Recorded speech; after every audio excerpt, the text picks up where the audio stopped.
We're all trying to be a bit kinder to ourselves, right? It's something we all want, but it can feel, well, kind of vague. Today, we're diving into a book that gives you a concrete 30-day plan to do just that. Let's get into Lita Mettinger's The Love Yourself Challenge.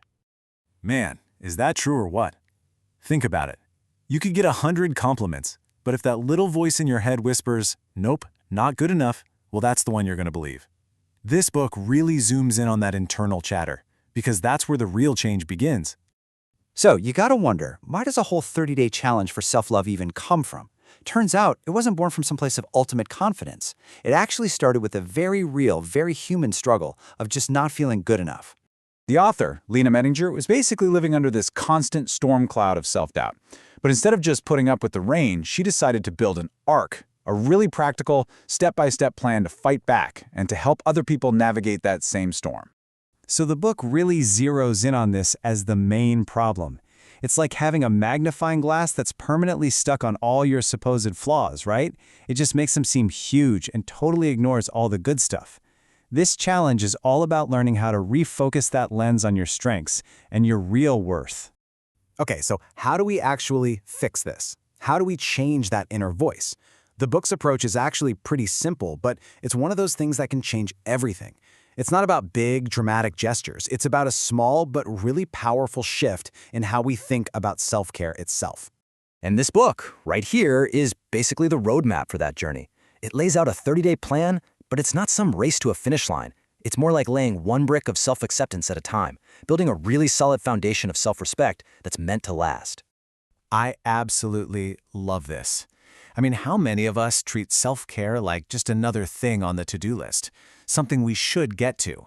This challenge asks us to flip that script entirely.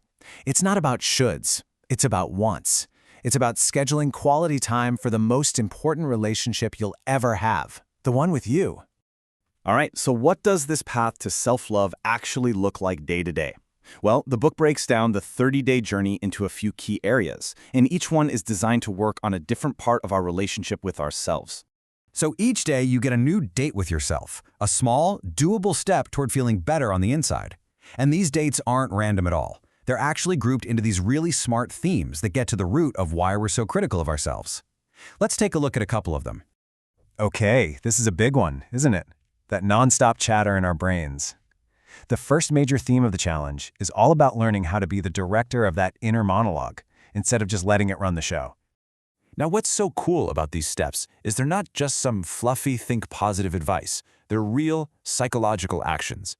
Taking a selfie and actually keeping it, that's a small act of just getting comfortable with the real, unedited you. And writing down negative thoughts and then ripping up the paper, that's a powerful symbolic way of letting go, of taking back control. So once we start to turn down the volume on that inner critic, the next step is to start healing our relationship with our own bodies. For so many of us, our body can feel like a constant battleground. This part of the journey is about calling a truce and learning to treat your body like an ally, not an enemy. These might look like simple things, but they are so healing. Giving yourself a hug, for example, isn't just nice, it can literally release oxytocin, the love hormone, which actually reduces stress. Writing a love letter to your body forces you to see it with gratitude, not judgment. These are little acts of rebellion against a world that constantly tells us our bodies need to be different. This quote just nails the whole spirit of one of the tasks, writing a poem to a scar or a freckle. We're so often taught to hide our so-called imperfections, but this challenge asks us to see them as part of our story, as proof that we've lived. It's about honoring the whole package, every single bit of it. Okay, so after we've started making peace with who we are right now, the challenge shifts its focus to the future. It's not just about quieting the negative stuff, it's about actively turning up the volume on the positive. This last theme is all about finding what lights you up and connecting your life to a real sense of purpose. You can totally see the progression here, right? It's not just a random list of fun things to do. It starts by reconnecting you with the simple joys of your past, like a favorite movie. Then it grounds you in the present by figuring out what makes you happy right now. And finally, it launches you into the future by helping you create a real vision, a bucket list, a purpose for the life you really want to live.